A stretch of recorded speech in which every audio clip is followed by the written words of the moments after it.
If somebody was born in Australia, you didn't choose. God chose Australia for you, my dear friend. And this God is Jesus Christ. Government is Jesus Christ.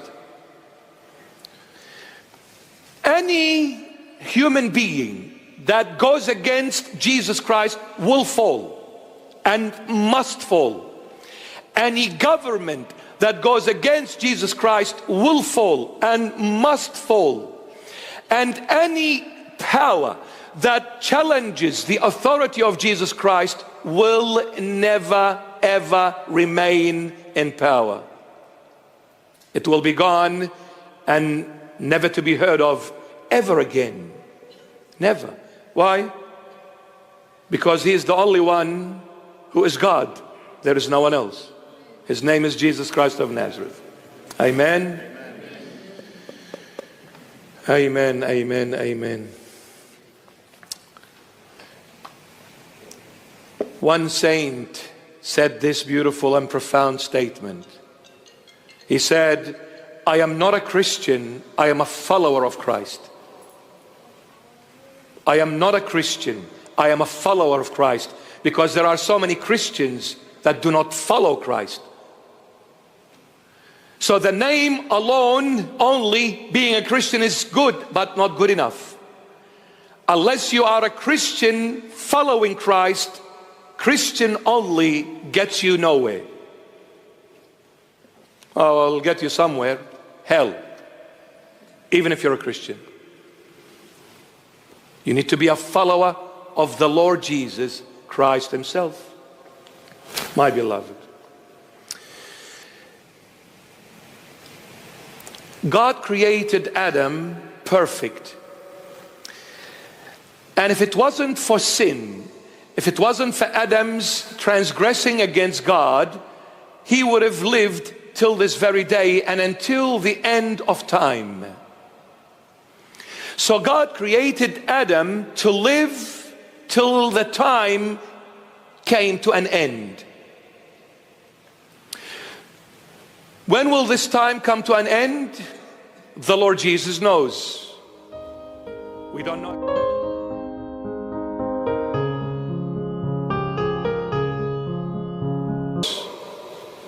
We don't know exactly. But Adam would have lived until time ceased to exist. So Adam would have been around. Oh, like imagine going to Adam now. What would you call him? Dad, grandpa, grandpa. Which one is it? A million grandpa? He would have probably spoke to you about the things that have taken place throughout the human race history, and would have been a very interesting topic. And he would have definitely said to those professors and scientists at university levels and high schools and colleges that Mother Nature did not created you, and the Big Bang is not the reason for your existence. So get alive and go have a fish burger and a chocolate sundae. He would have said to you definitely that God created every single one of us and everything, and God is the reason for your father Adam to be in existence. But Adam would have lived till the time ceased. But even in this temporal life, the human race failed to obey God. Failed to obey God. Humanity did not even manage to reach the end of the first era. And what is this era? Is 1,000 years. They did not even manage to get till the end of the first era. And the first era is 1,000 years. In other words, our father Adam lived 930 years. He fell short of the first era by 70 years because of his transgression. Our father Noah lived longer than his father Adam. He lived 950 years and he fell short by 50 years. All I'm trying to say, the oldest person in history to ever exist on the face of this planet is Methuselah, and he lived 969 years. And he fell short of the first era. 969 years. He fell short by 31 years. Now let's come to this 31 year and see what it is all about. Now we drive in a Formula One car, speed all the way to the New Testament, from the Old to the New Testament, and we come all the way where the Lord Jesus was born now into the New Testament, and now we track it fast forward all the way to the River Jordan. Jesus Christ of Nazareth appears to the entire world at the River Jordan at the age of 30. At the age of 30. God the Father said, "This is my beloved Son in whom I'm well pleased. To him you shall listen." The Holy Spirit descends upon him like a dove to seal him that this is the authentic one sent by God to save and redeem the entire world. The Holy Trinity was vividly illustrated there and revealed to the entire world. The Son at the River Jordan, the Father saying, "This is my Son," the Holy Spirit descending upon him like a dove. The Holy Trinity is revealed to the whole world for the first time in clarity at the River Jordan, where Christ is 30 years of age. Straight after the River Jordan, being baptized by John the Baptist, the Holy Spirit takes him to the desert, to the wilderness. Now, the Holy Trinity was revealed. Satan is left now behind.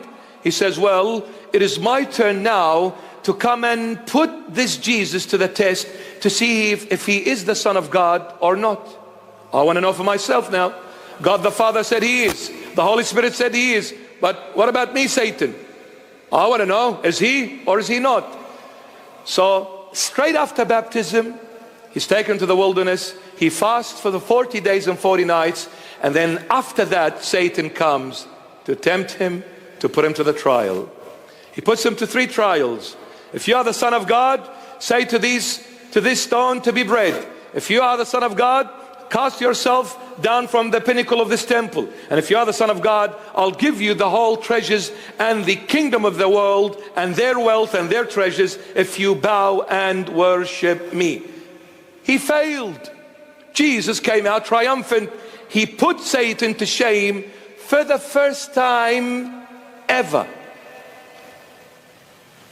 He overcame Adam, the former Adam, but he failed when he encountered the latter Adam. After the 40 days, the Lord comes out triumphant. He goes to the city called Capernaum. He enters the synagogue, and it happens to be a Sabbath. He entered the synagogue, and it happens to be a Sabbath. And the Lord walks in, and he is given the book of Isaiah. And the Lord takes that book, opens it, and he reads before the audiences who were present in that synagogue. And it happened to be chapter 61, verse 1 of Isaiah. 61:1. Look at this. "The Spirit of the Lord God is upon me, because the Lord has anointed me to preach good tidings to the poor. He has sent me to heal the brokenhearted, to proclaim liberty to the captives and the opening of the prison to those who are bound, to proclaim the acceptable year of the Lord." And he closes the book halfway.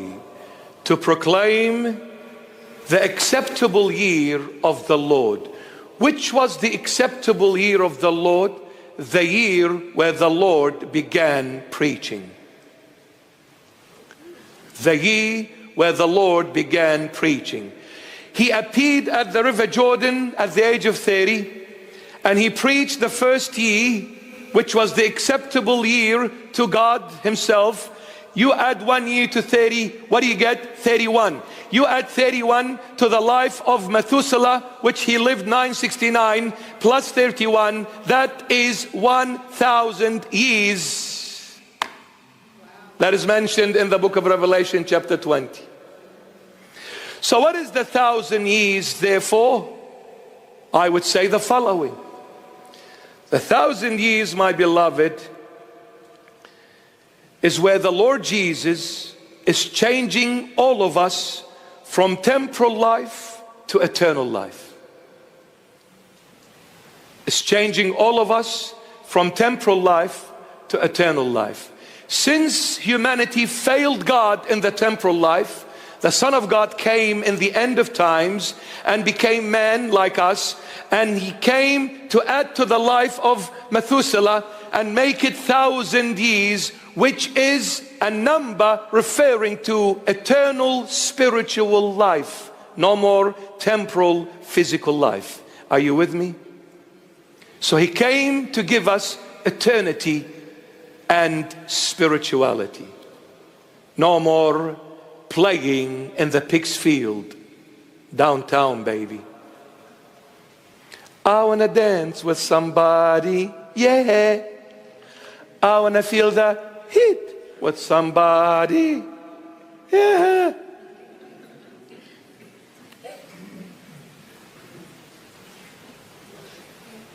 Wrong lyrics. You don't dance with somebody, you need to specify. You better dance with this body. Because if you don't dance with this body called Jesus Christ of Nazareth, there is no one else left to dance with except Satan. Because it's either God or Satan. It's either the light or darkness. It is either the life or death. You need to specify.